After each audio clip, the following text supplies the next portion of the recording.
हाय, good afternoon. CNBC आवाज Motilal Oswal studios में आप सबका स्वागत है। बारी आज के नो योर कंपनी की। एक फ्रेजाइल सी रिकवरी कह सकता हूं भारतीय बाजारों में इस समय है। बहुत ज्यादा बदले हुए क्यूज को हम भुना तो नहीं पाए। निफ्टी स्क्रीन पर रखिएगा एक बार, मैं आऊंगा डिटेल में बातचीत करने के लिए। आज प्रकाश गाबा.com के श्री प्रकाश गाबा से रिक्वेस्ट करी थी, जुड़िएगा, बताइएगा तस्वीर है कैसी। Gaba sir is ready. Gaba sir थोड़ी देर में आ रहा हूं आपके पास, फिर उसके बाद निफ्टी बैंक की चर्चा के अलावा थोड़े से मार्केट के इंटरेस्टिंग स्टॉक्स चर्चा कर लेंगे गाबा सर से। पहले अच्छा कंचन को इन्वाइट करेंगे इसीलिए क्योंकि गाबा सर आपने भी सुना होगा क्या कल से और कल मार्केट क्लोजिंग के बाद से मेरे पास पहला अपडेट आया था, कहीं से आया, कर्नाटका होटल रेस्टोरेंट एसोसिएशन का। हाँ। तो मुझे लगा पता नहीं सही है कि नहीं, क्योंकि आजकल जो फॉरवर्ड करते हैं पता नहीं रहता। फिर उसके बाद क्लैरिटी आई कि भाई साहब बात सही है। Restaurants all over the length and breadth of this country, और खास तौर पे अब तो मुंबई में पेन है, कमर्शियल गैस सिलेंडर्स की अवेलेबिलिटी हो नहीं पा रही है। कुछ रेस्टोरेंट्स ये भी कह रहे हैं कि ऑलरेडी शटर डाउन कर चुके हैं, आने वाले 24 घंटे में बहुत सारे और बंद कर दिए जाएंगे। ऐसे क्या गड़बड़ा रहा है? एलपीजी सप्लाई मंद, चूल्हे ठंडे, होटल बंद। वाह, ये लिखा है प्रोड्यूसर साहब ने बढ़िया सा। कंचन से समझेंगे असल स्थिति क्या है। पर पहले दोपहर की टॉप हेडलाइंस। बाजार में 200 पॉइंट से ज्यादा की तेजी कायम। ICICI bank, HDFC bank, Mahindra and Mahindra और एक्सिस बैंक ने भरा जोश।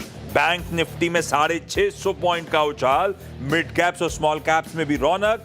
डर का इंडेक्स इंडिया विक्स 15% नीचे। आज के big stock spotlight, chart GPT पड़े सटी। जेवी की मंजूरी के बाद दौड़ा डिक्सन टेक्नोलॉजीज, 5% से ज्यादा चढ़कर वायदा के टॉप गेनर्स में शामिल।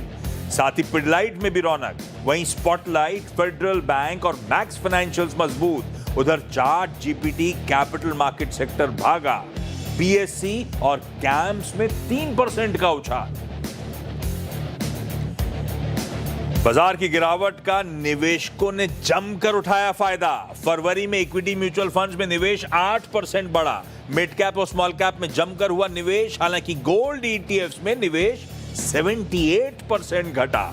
एसआईपी इनफ्लोज में भी 4.25% की गिरावट। कैपिटल मार्केट्स के बाद फार्मा, ऑटो, एनबीएफसीज और कंज्यूमर ड्यूरेबल्स में ज्यादा तेजी। चारों सेक्टर इंडेक्स करीब 1.5% मजबूत। साथ ही ऑटो, सरकारी और प्राइवेट बैंकों में भी खरीदारी, लेकिन आईटी शेयरों में 1% से ज्यादा का दबाव। क्रूड में नरमी के चलते इंटेग्लोब एविएशन और एशियन पेंट्स में तेजी। 2 से 3% चढ़कर दोनों निफ्टी के टॉप गेनर्स में शुमार। साथ ही ऑटो, एंसिलरी, फर्टिलाइजर और केमिकल शेयरों में भी खरीदारी, लेकिन रिलायंस, ऑयल इंडिया और ओएनजीसी पर हल्का दबाव। इजरायल और ईरान युद्ध का दिखने लगा असर। एलपीजी की कमी से मुंबई में 20% होटल बंद। एसोसिएशन का दावा यही हाल रहा तो 50% तक पहुंच सकता है आंकड़ा।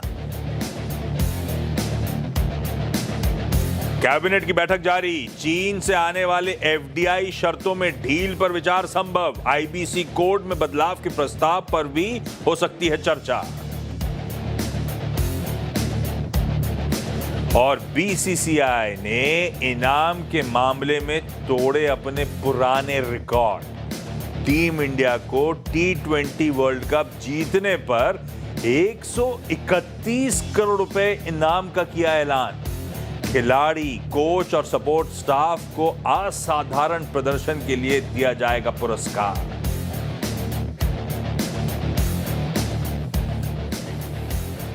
मैं तो गाबा सर बचपन में भी खेलने जाता था, मम्मी डांट के घर बिठा देती थी। देखने वाले को कुछ इनाम शाम नहीं को मैं भी खेलता था। देखने वाले को इनाम नहीं है क्या?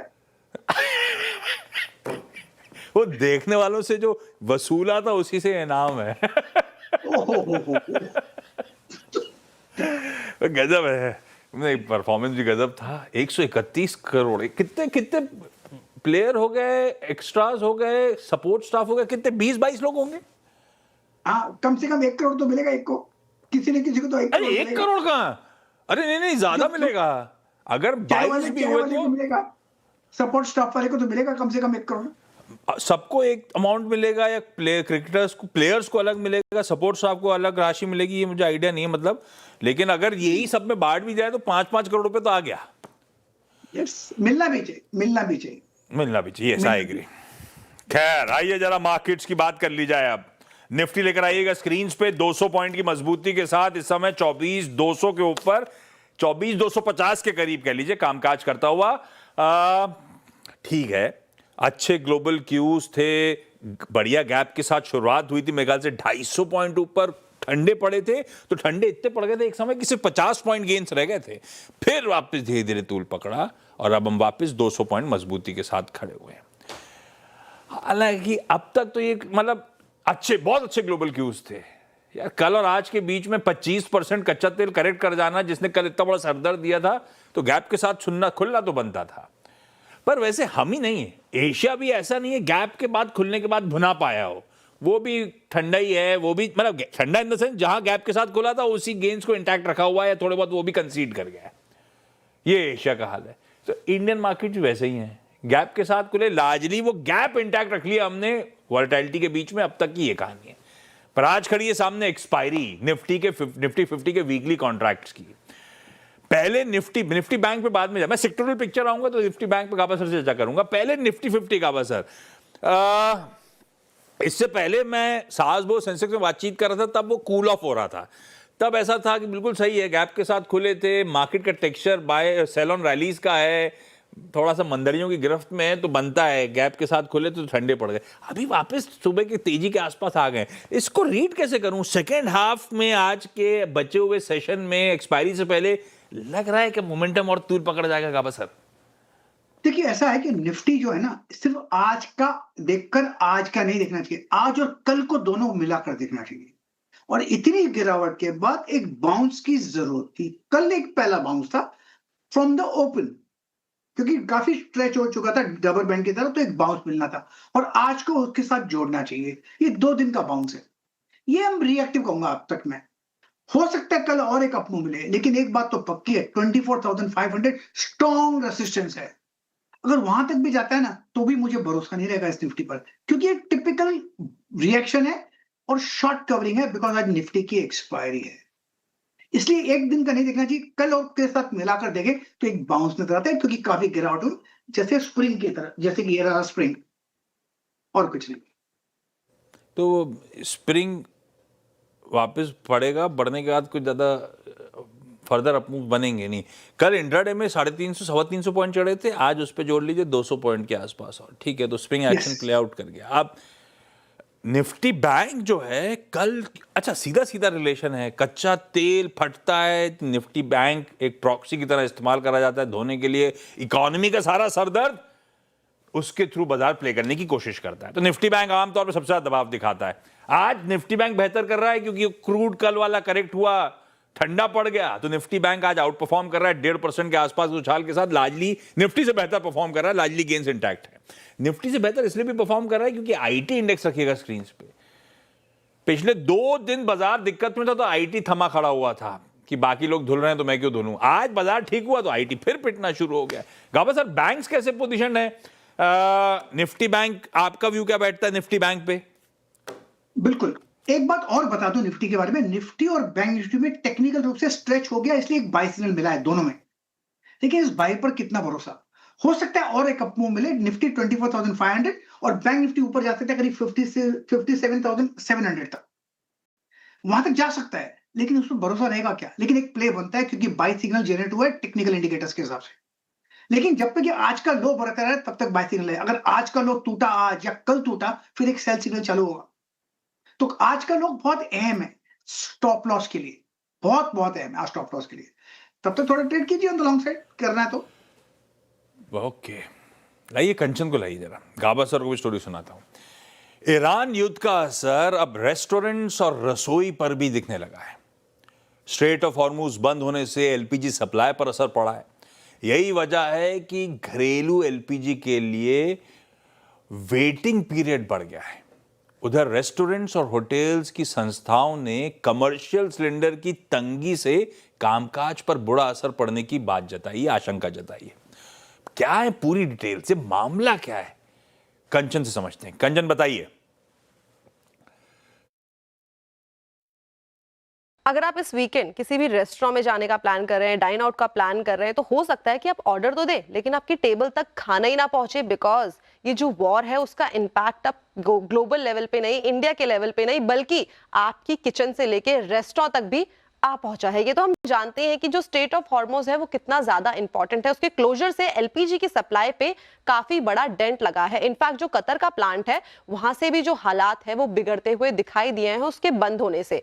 60% जो एलपीजी है वो स्टेट ऑफ हॉर्मोज के रास्ते से आती है, ये तो हम जानते हैं। लेकिन अब अगर हम बात करें इंडिया की, तो देखिए यहाँ पे बात काफी ज्यादा इंपॉर्टेंट है, क्योंकि इंडिया के पास केवल 25 दिन का ही एलपीजी का स्टॉक जो है वो इस टाइम पे बचा है। अगर सिटी वाइज बात करी जाए तो सबसे पहले बात हम मुंबई की ही कर लेते हैं। मुंबई में 20% जो होटल्स हैं वो बंद हो गए हैं। आने वाले 2 से 3 दिन काफी ज्यादा इंपॉर्टेंट होने वाले हैं, क्योंकि 50% होटल बंद होने की जो संभावनाएं हैं वो इस टाइम पे जताई जा रही है। अगर हम बात करें कमर्शियल गैस की, तो उसकी सप्लाई बंद है। डोमेस्टिक सिलेंडर का वेटिंग पीरियड 8 दिन का है और 2 से 3 गुना का जो बुकिंग ऑर्डर है वो बढ़ता हुआ दिखाई दिया है। आगे बढ़ा जाए, बेंगलुरु की अगर बात करी जाए तो होटल एसोसिएशन का काफी बड़ा फैसला आया है। आज से उन्होंने 3000 से ज्यादा रेस्टोरेंट को यहाँ पे बंद कर दिया है।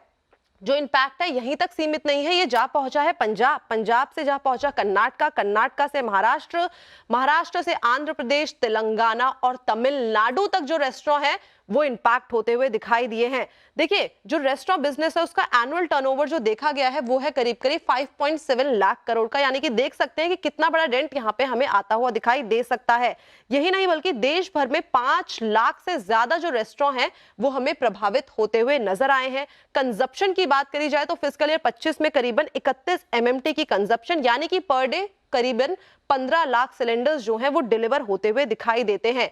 इसके अलावा अगर हम बात करें एक इंसिडेंट की, केरला में तो ये भी बोल दिया गया है कि आप लकड़ियों का इस्तेमाल कर लीजिए, बिकॉज एलपीजी को जो सप्लाई है वहां पे काफी ज्यादा डेंट पड़ता हुआ नजर आ रहा है। रिफाइनरीज को प्रोडक्शन बढ़ाने के आदेश दे दिए गए हैं सरकार की तरफ से। ब्लैक मार्केट पे होर्डिंग पे लगाम लगा दी गई है और जो सिलेंडर बुकिंग का टाइम है उसको भी 21 से 25 दिन का कर दिया गया है। यानी कि ये वॉर अब ईरान, इजराइल, यूएस का नहीं बल्कि आपकी किचन तक भी आ पहुंचा है। सिलेंडर पे लिंक दे रही है और कंचन खुद भी सिलेंडर दिख रही हैं। गाबा सर, वैसे कहते हैं मुंबई नेवर स्लीप्स, तो ऐसी किसी ने कहा और टैग जोड़ दिया, मुंबई नेवर स्लीप्स, पर हो सकता है बाय टुमारो मॉर्निंग मुंबई में नॉट ईट।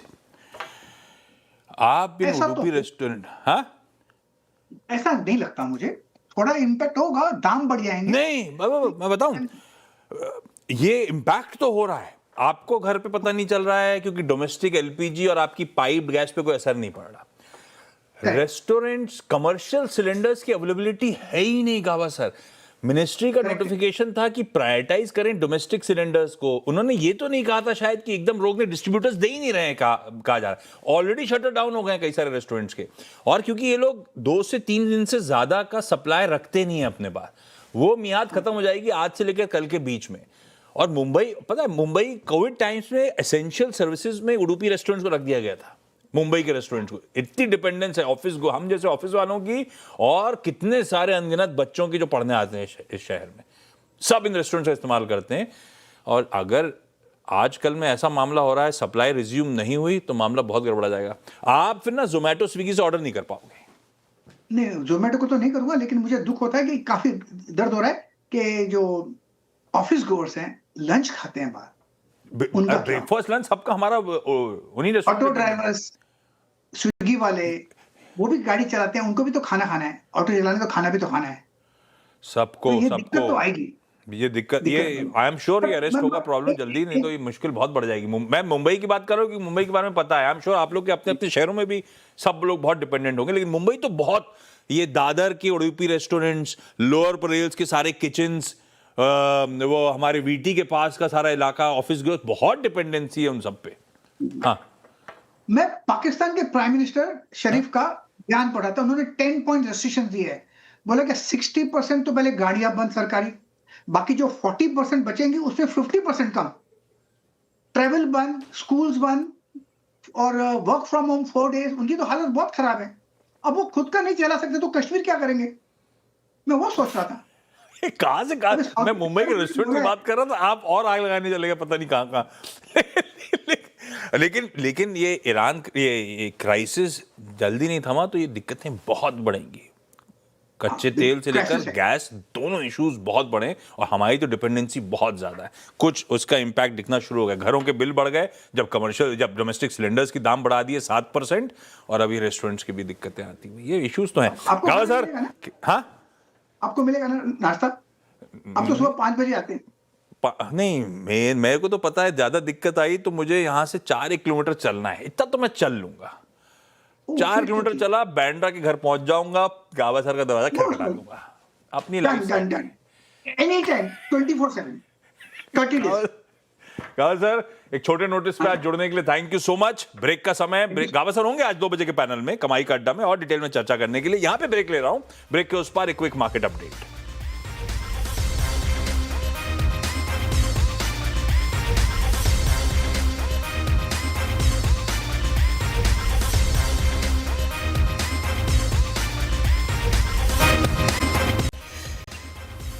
चलिए, मंगलवार का दिन है, मंगल सी स्क्रीन है, निफ्टी 1% मजबूत है, ब्रेथ एडवांसेस के फेवर में, कह सकता हूं 80% प्लस स्टॉक्स तो इस समय इन ग्रीन ही कामकाज कर रहे हैं, तो ठीक ठाक दिन जा रहा है।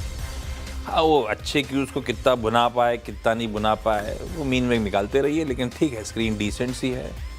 सामने खड़ी है वीकली एक्सपायरी और इंटरेस्टिंग क्रूशियल अगले 1.5 घंटे का कारोबारी सत्र। डिटेल्ड कवरेज के लिए बने रहिए, ब्रेक के उस पार कमाई का अड्डा लेके आएंगे। नमस्कार।